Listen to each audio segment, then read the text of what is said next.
Maybe you see the Google Gmail, it will predict the next word. Let's say I'm going to type here the how are, and it will give me one prediction that how are you, like that, right? So in this video, we are going to making this kind of projects using Python and machine learning. So without wasting any time, I'm going to start the tutorial now. Marvin Devine. I'm saying bye to all the lies and all the times you cried, saying that I wasn't right, yet I was right by your side. You manipulator, playing games, your friends commentators, and I don't know what you say about our private conversations. So in order to building the next word prediction projects, we are going to using here a dataset from Kaggle. That's called a Sherlock whole mass next word prediction corpus. And this is the dataset which is containing one text file. You can take any kind of text file to predict the next word. So I'm just going to using this one. If you have long types of texts, you can use this, right? So I'm going to click here to download this from this Kaggle website. You can just, when this site is actually open, just go here and save as, right? Just going to save this as a text file, right? So our data set is downloaded, and I also passed in a folder, and I'm going to rename it called data.txt. Now, in order to building one next word prediction model, we are going to using here the LSTM. That's mean LSTM means long short term memory. It's one deep learning technique. We're going to using this method in order to predict the next word, right? Because this is one textual data. It's not an image data. If it is image data, you can using here the CNN. That's called convolution neural network.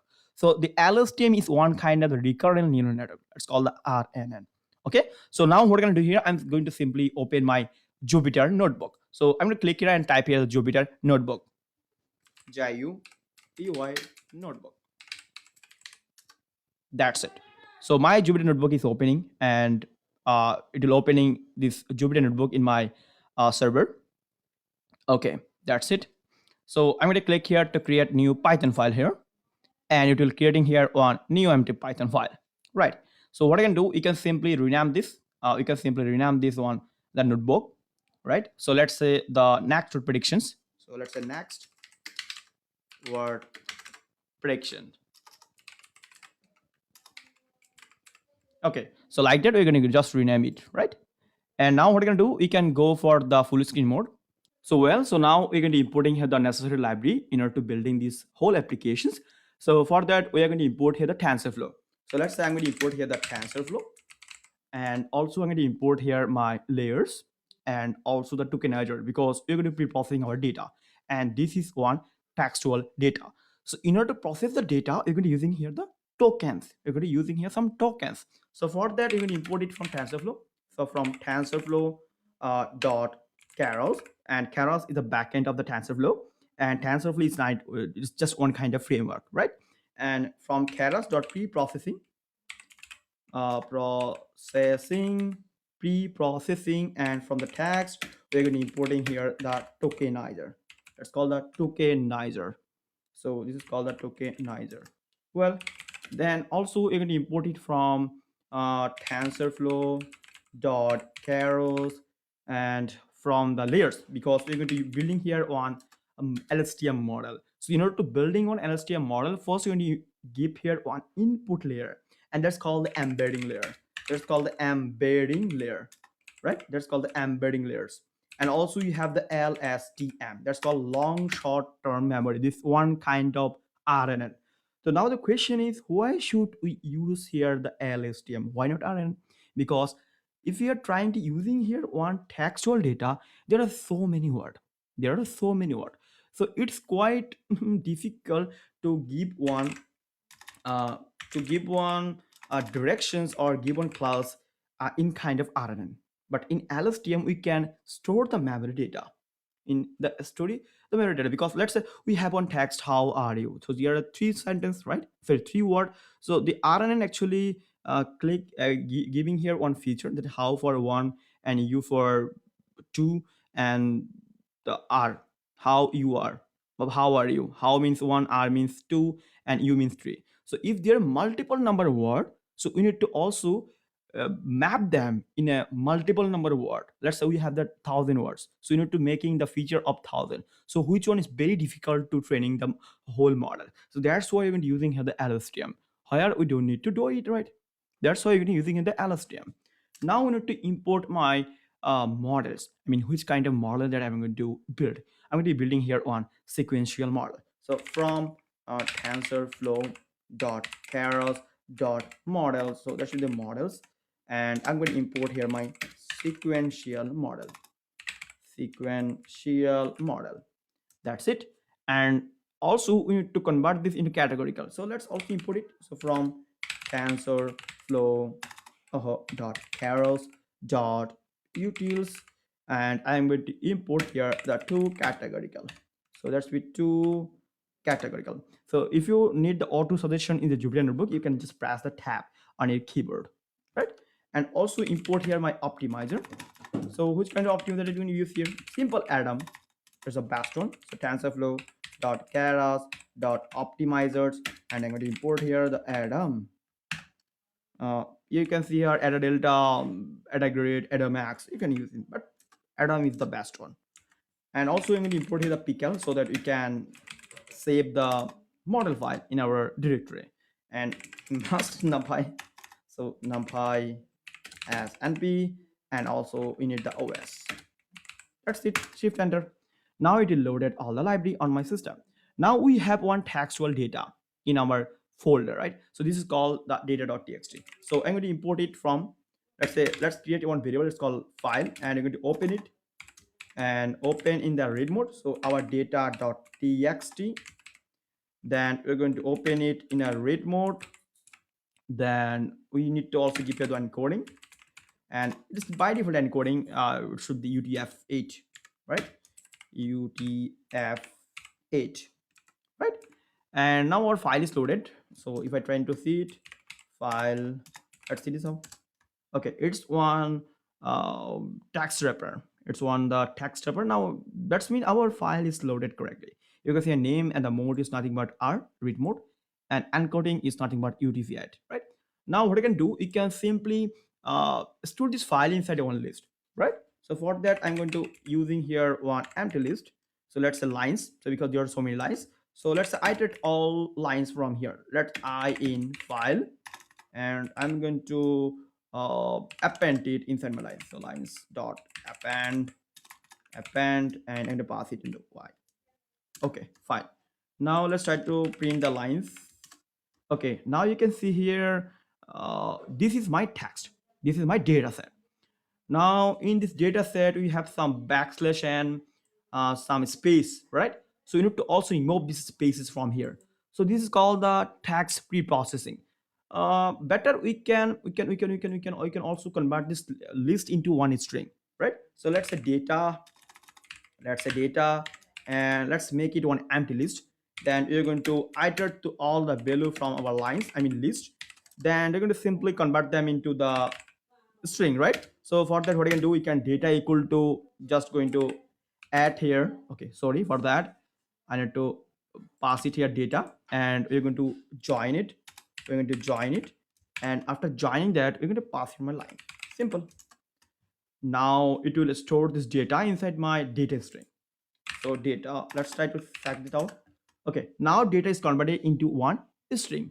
First, we convert them data into the list so that we can store it, and after that, you're going to iterate all the value from the list and convert it into the string. Simple. Now what I can do, we can remove this unnecessary step like backslash n or the backspace. All the things you can do, replace it. So data dot, we are going to replace it. So what I can do, we can replace the backslash n. So backslash n to the backspace, and also what I can do, we can also replace the backslash r to the blank space, and also the replace the which one, also replace the special character. So let's say u feff to the blank space, and also we're going to replace the, there's some comma also. some comma like that. Okay, this is this kind of comma, and also this kind of comma. So it was actually available. Let me copy this out. Okay, I'm just going to pass it here, and this is one the data replacement. Now we're going to pass it inside my data variable again, and we're replacing all the backslash and the special character and all the things. Now what we can do, we need to also remove the unnecessary space. So for that, you're going to split it, right? Data dot split, and we're going to split it. Let's say split it, and also we're going to join it inside our data. So what I can do, we can simply do the join method. So dot join, and I'm going to simply pass my data. That's it. Now let's see my data. Okay, now this is my actual data without having any unnecessary stuff like spaces or the backslash and or comma like that. So this is our data. So we can see the first let's see the first 100, and this is the first 100. Let's try to check for the 1000. So this is my first 1000 word. Okay, so now what I can do, we can simply convert them into the some token. So for that, we need to initialize here our tokenizer. So let's call tokenizer, and I'm going to pass it inside one variable. Let's call token. Okay, let's say tokenizer like that. Tokenizer equal to tokenizer. Just create an instance of that. Now I need to feed it inside my tokenizer. So let's call tokenizer dot fit on text. So let's say fit and fit on. So text, and I'm going to pass the data as a list. So our pass data is list. Now I'm going to store it inside one pickle file. We're going to store it inside one pickle file. Okay, so our data is converted into some token. So now what I can do, it can simply store it inside one pickle file. So for the pickle dot dump, and we're going to pass my tokenizer, because based on the tokenizer, it will actually recommend me the next word. So open, and I'm going to pass here the name. So let's call token dot pickle in a which mode in the right mode. So wb, that's it. Okay, now if I go here, and you can see a token.pickle file is generated. Well, so now after generating all the file, now we are going to convert this text into one kind of sequences. So let's go into full screen mode now. Okay, so we're going to convert this text into sequences so that we can divide them into dependent and the independent feature. So for that, I'm going to use here my tokenizer dot text to sequences. So text to sequences, and I'm going to pass here my data. Okay, need to pass my data into the list, and after that we're going to interested on the first one. Now our data is converted into one sequence. So let's say that sequence underscore data. Okay, now data is converted into one kind of sequence. So if I copy this out and try to select this out, and now you can see here our data is converted into one kind of sequence. That means they actually make this word should be 1, should be the 2, should be the 3, like that. It will actually mapping all the data. So if I try to see the first 10, you can see like that. This is one kind of listed.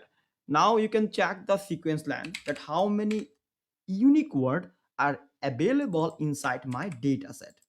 So which one is not the same as my data set word? I mean, how many words are actually inside my data set? It's not matching up because it will remove some duplicate word. So that's why it's not matching. So this is my cleaning data.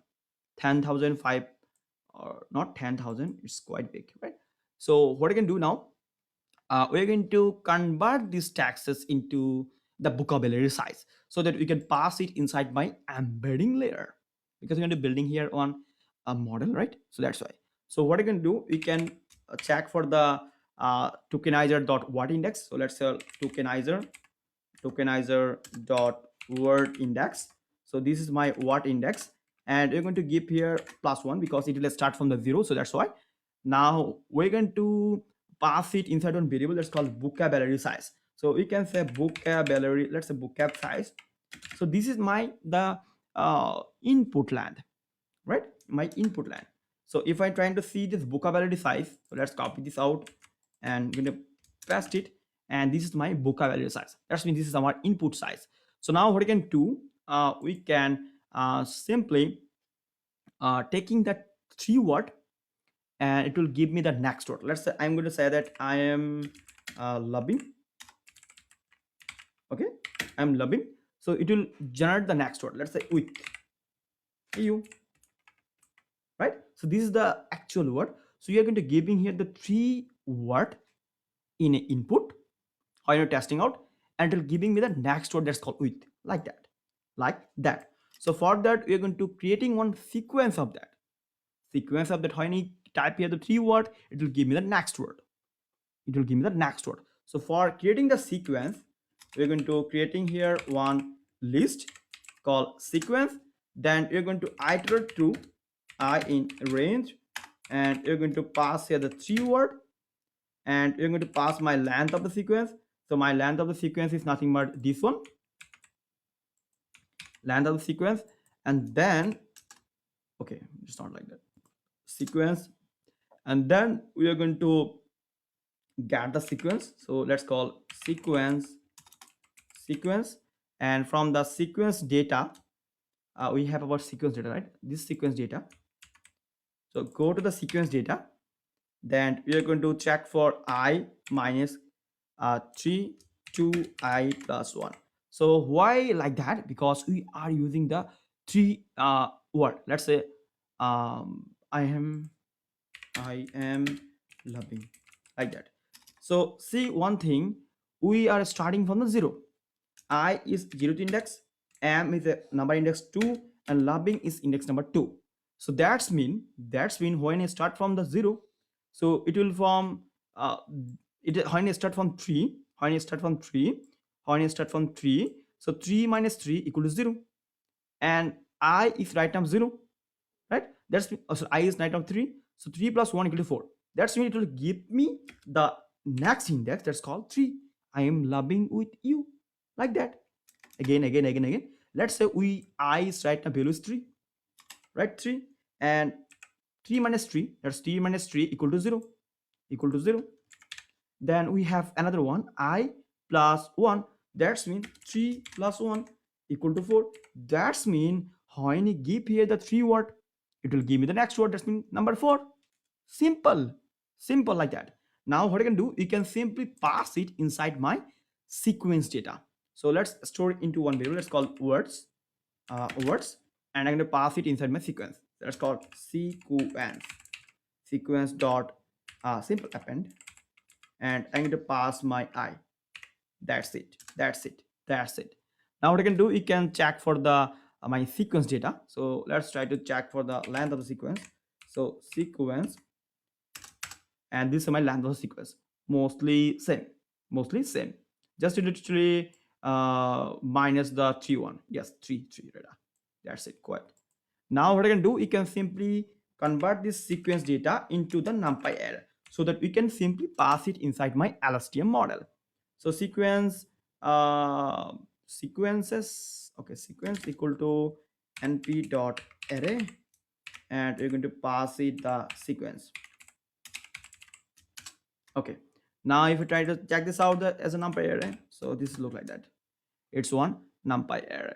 Now what I can do, you can simply divide them into the dependent and the independent feature. So for that, you're going to using here the x, and also we have the y.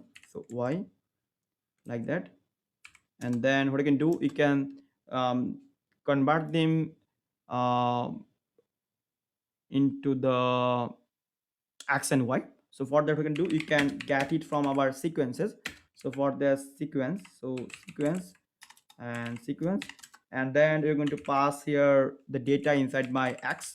So you need to pass it inside one list, because this is coming from the I, and you're going from the 0 to 3, because you're going to give here the first 3 data, then the last one actually predicted. So y dot append, and you're going to pass here I, and this should be the 3. That's it. Now if I try to check the I, okay, invalid scalar value. Okay, it actually gave me the error because you passed in the I. we need to pass here my word. So that's why it's this kind of error. So now let's check this out. Yes, now it's working fine. Well, so this is now the x. There's one mistake that I do here. So that's why. Okay, now we're going to convert this x into one numpy array. So for that, what you can do, you can simply x equal to np dot array, and we're going to pass here my x, and let's store into the variable. Let's call the same. Let's call the x.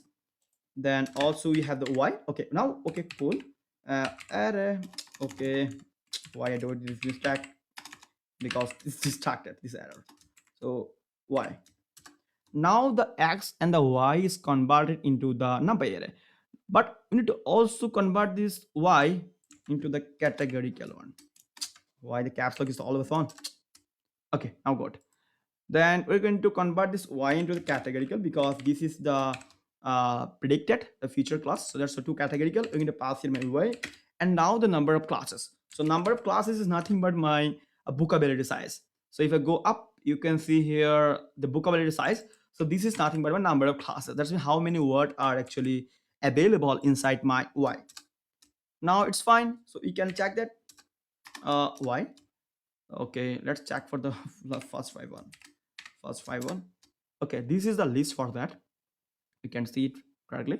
Now what you can do, you can simply going to building the model.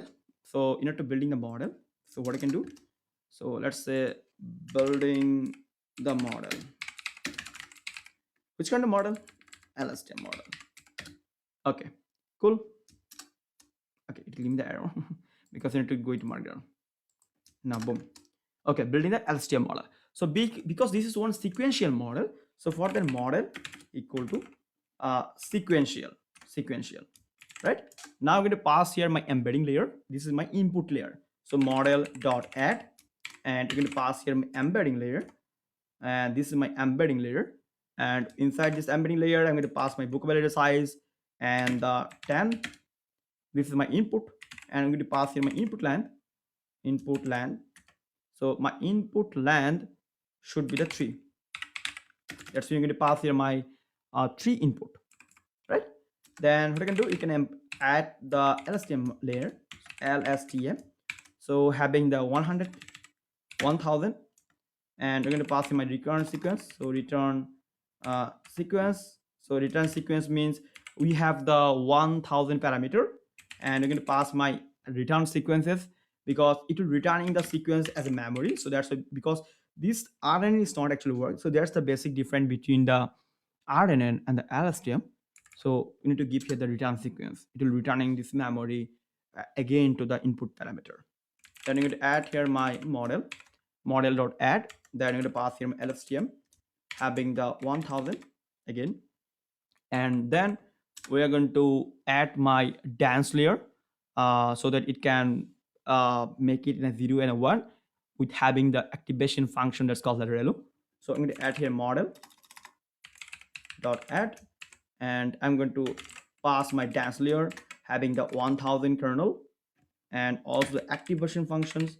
So activation functions, let's give here the relu, because the relu is working fine in this kind of cases.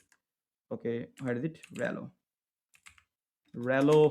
Okay, then we're going to add the final layer. So final layer is also a dance layer, so having the bookability size. Okay, bookability size, and because this is my last layer, so activation should be the which one activation should be softmax or the sigmoid, which one, because this is on multi-class, so that's why that should be softmax. Simple as it is. So this is my model, and our model is loading. So now we can check the model summary. So what you can do, you can check with model.summary like that. So this is our model summary. So it have the 3 input, and this is my output, right?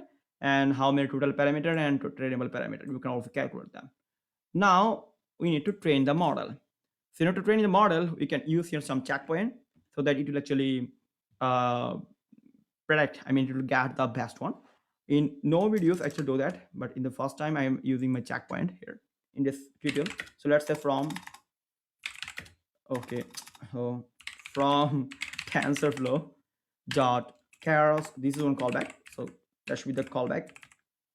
Okay, haha, callbacks. I'm going to import here the model checkpoint. Oh, model checkpoint is done. Now we're going to pass my model checkpoint here, create an instance, and I'm going to pass here my file name. So my file name is nothing but called, let's say, next words dot is file. Then you need to also give here on callback functions and also the monitor. So let's say we're going to monitoring the loss. So monitor the loss, and then what we can do, we can simply pass here in verbose. You can give it verbose. Let's say verbose should be the one, and also pass my save the best one. You don't need to order. Just find the best one actually coming up. We're just going to save it out. Save it so that we can actually reduce the memory sizes. Okay, let's store it in the variable. Let's call checkpoint. Okay, now model.compile. Before fitting it inside the data, we need to also compile it. So loss, obviously it's in categorical because this is not the binary classification. Categorical cross entropy. That's it. And optimizer, which one? We already imported. The optimizer is nothing but my algorithm that we import, and also we need to give here my learning rate. So learning rate is nothing but 0.001. You can also play them. Then finally model.feed, and we're going to pass here my x comma y and number of epochs equal to, let's say, give here 2 epochs right now, and the batch size, let's say batch size, let's say give here 64. In my laptop it had the capability and having the NVIDIA GPU, so it will take this kind of batch size. So if you have the lower range of GPU, you can using the Google Colab also, and you can give it the batch size, let's say 16, like that. And also now I need to give here my callback. So let's call callback or callbacks. It should be callbacks. And now I'm going to pass here my checkpoint as a list. Checkpoint. That's it. Enter. Now epochs is started. 1 to 2. Okay. So it will take for one epoch 8 minutes long. So I will back again, and also we are going to run these full projects in Google Colab using the 70 epochs. Okay, 70 epochs, and I already do that, and one file is also generated. So let's try to do this out, and we're going to discuss about that. How can you also do it in the Google Colab? Let's train this out in my own laptop. Okay, so we train it using the 2 epochs. So it will take more than 16 minutes. So you can use the Google Colab in order to train that. And I will training this model using the Google Colab and getting the better accuracy, and also using the 17 epochs. And after that, I got here some files, one AS5 file and also one token.pkl file.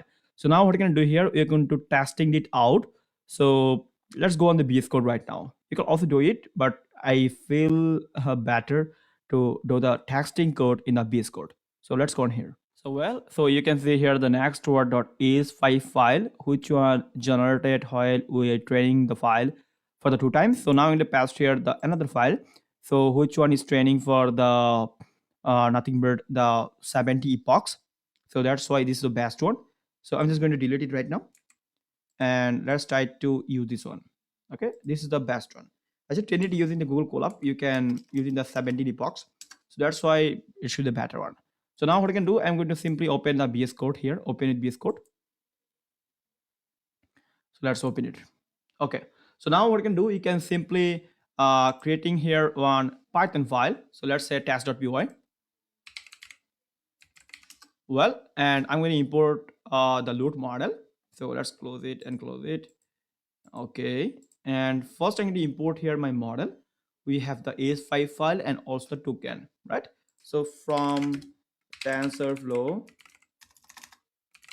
dot keros dot models, and I'm going to import here the load model.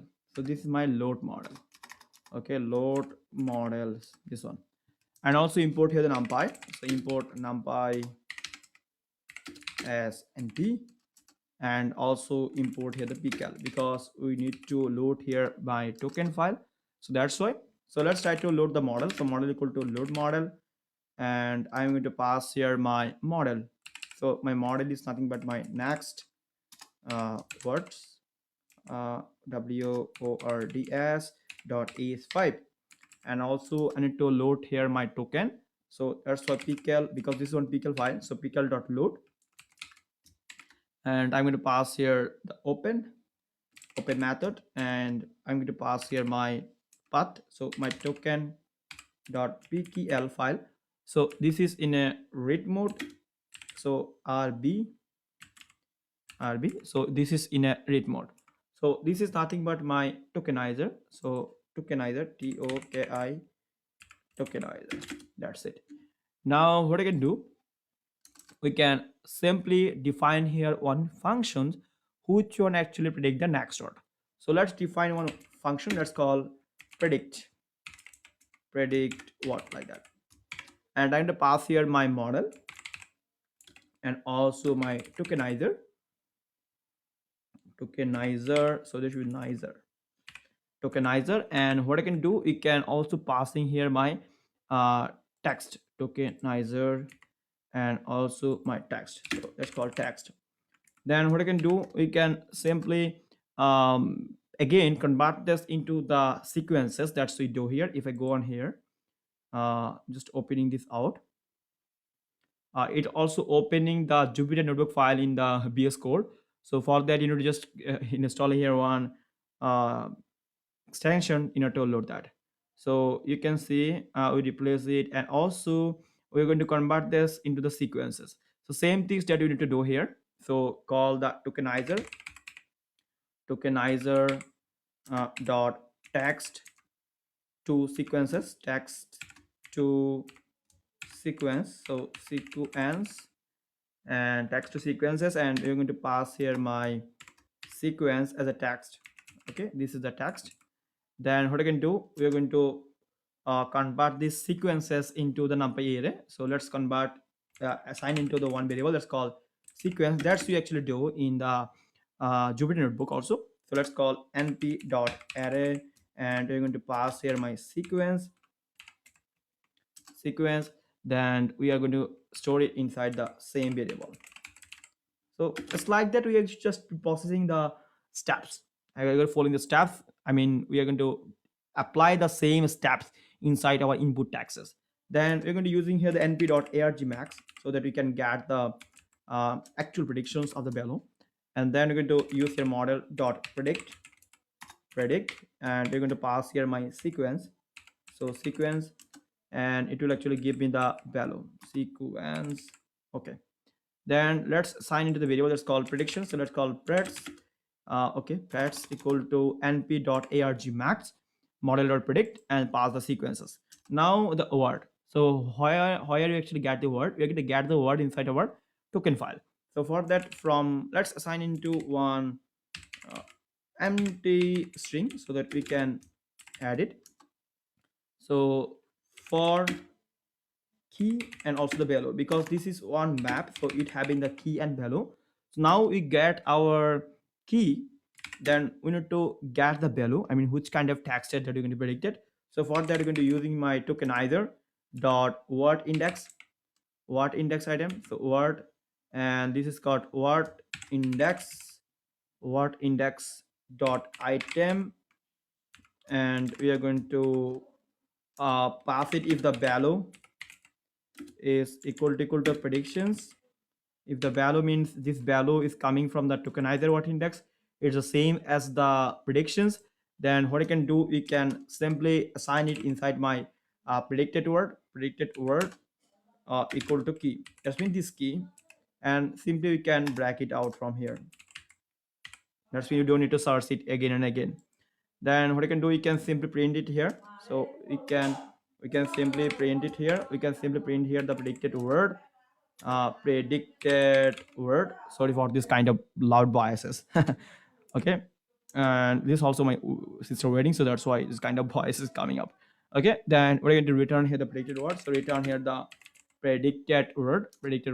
So these are the functions, right? So what actually do here, first you're going to convert these taxes into the sequences, then we're going to convert this into the number array and getting the arg max from the value, because let's say it will give me here 0 0 0 0 0 1, so it will just taking the one from the predictions, and based on the predictions you are going to get the what index from the token file, and after that you get here the key and the values as a map. So if the value is equal to the predictions, that means this is the same word, this is the same word and the same key, then you're going to pass it inside my predicted word, and simply you're going to print it out.